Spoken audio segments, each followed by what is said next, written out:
Salomon, the Eritrean rider. He's 20 years of age.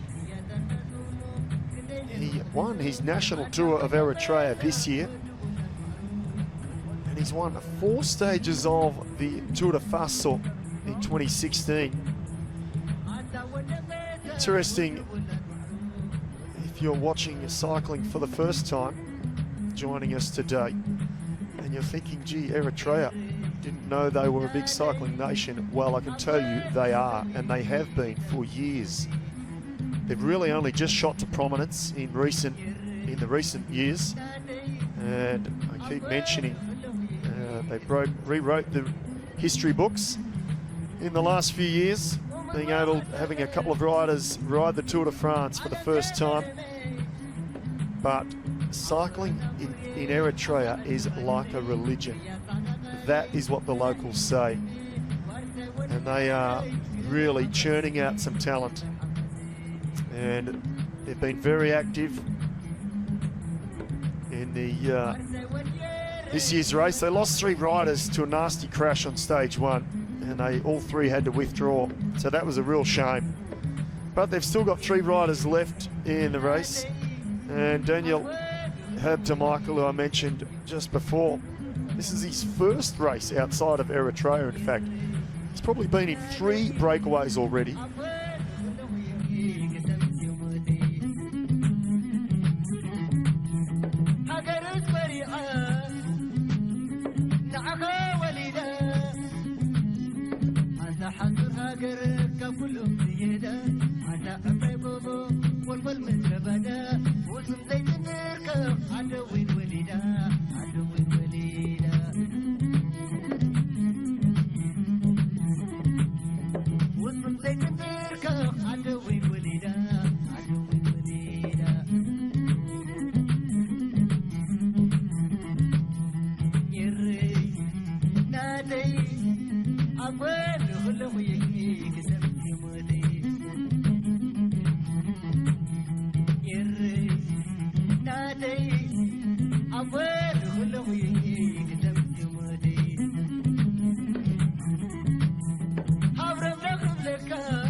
They've got some great young talent, Eritrean cycling, and they are well and truly on the map. And they are on the map in this race, because right now it is Herb Michael who is trying to force a way off the front here with the rider from the Jelly Belly squad. And he's holding his own.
League.